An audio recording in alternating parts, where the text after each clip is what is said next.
Hello friends, welcome back to my channel. तो अब हम शुरू करेंगे पार्ट 2 चिट्टी की छुअन।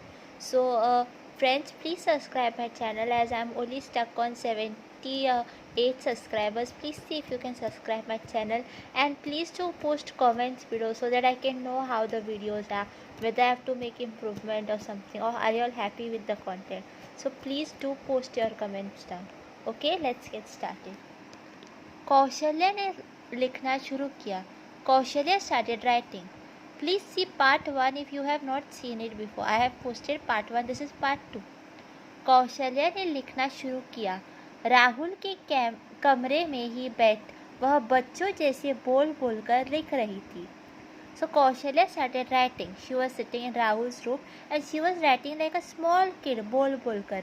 Just like how when we were small, we used to write A for apple.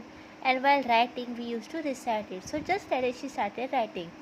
Rahul ने कहा, राहुल said, दादी आप मन ही मन बोलकर लिखिए ना, मुझे पढ़ना है, कल पेपर है. So here her grandson Rahul tells her that I have a paper tomorrow. Please say things in your mind. Kaushalya ने शब्दों और भावों को मन ही मन बोलकर कागज पर उतारने की बड़ी कोशिश की. वह इंजीनियरिंग के तीसरे वर्ष में पढ़ रहे पोते की तैयारी में बाधा नहीं डालना चाहती थी. So her grandson was a engineering student. He was in third year. She did not wish to disturb him, so she tried to think in her mind. पर पत्र लिखते समय बातों को जुबान पर सजाकर होठ बंद किए ही कागज पर उतार देना उससे संभव नहीं हो रहा था. But however it was not possible. She was full of emotion, so she could not control it somehow. इसलिए उसका बुदबुदाना रुका नहीं. राहुल ने कहा, अभी मैं सो जाता हूँ, आप चिट्ठी पूरी कर मुझे जगा दीजिए, फिर मैं पढ़ूंगा. Rahul told her, I am sleeping right now. When you finish your letter, wake me up so that I can study peacefully. Rahul द्वारा दिया वह पन्ना तो भरा ही. कौशल्या ने राहुल की मेज से एक एक कर अन्य 4 पन्ने उठा लिए. So that page was full. Plus she took more papers from Rahul's desk. रुकती रही, भरती रही बचपन के न जाने कितने प्रसंग. She started writing all the childhood memories. Rahul दादी के पास ही लेटा था. Rahul was just sleeping near his दादी. रजाई से कान ढकने के बाद भी वह दादी के पसरे हुए बचपन के प्रसंग सुनता रहा. कोई एक प्रश्न लिखते लिखते भूल हो जाए, कौशल्या सुधारती थी. So he was closing his ears with his blanket, but still he could hear Kaushalya saying, नहीं, नहीं, माँ खाना नहीं बना रही है, वह तो कपड़े धो रही है, इसलिए चूल्हे में जलती लकड़ी नहीं. कपड़े पीटने वाले कुंदे से बाबूजी ने मारा था भैया को, मैं भी कितना भूलने लगी हूँ. चूल्हे की जलती लकड़ी से भैया को मार खिलवा दिया. झूठ बोलने का भी पाप लगेगा, माफ़ करना भगवान. वह बुदबुदाती रो पड़ी Kaushalya. So she was all filled up with emotions, memories, and she was slowly saying it loudly. सुन राहुल हंसे या सोहे. So now here Rahul is also confused whether he should sleep or he should listen and laugh. बीच में दादी रोती भी थी. So she used to get sentimental and cry in between. आँखों के आगे छुए धुंधले बादल के छटाने में कुछ देर लग जाती. राहुल टोकता, दादी पहले रो लो फिर लिखना. So in the between she would stop to wipe her tears. So Rahul said, first you cry and then you write. अरे बेटा तू सो जाना. Kaushalya told him, you sleep no. और इस प्रकार सुबह से शुरुआत हुए उस पत्र को तैयार होते होते दादी के बार बार पढ़ने और रोने हंसने में उस दिन के और 2 पहर बीतकर शाम ढल गई. She started in the morning, ended in the evening. Rahul को जगाकर दादी ने कहा, बेटा अब जाग जाओ, थोड़ा पढ़ लो, थोड़ी देर में गदौर हो जाएगा, फिर कैसे पढ़ेगा.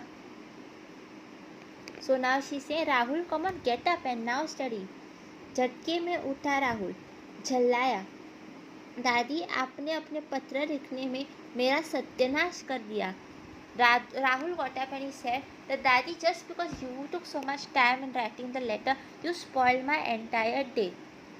अब आप कदबर में पढ़ने नहीं देंगी. मेरा क्या होगा? Now you won't allow me to study late at night. Now what I'll do?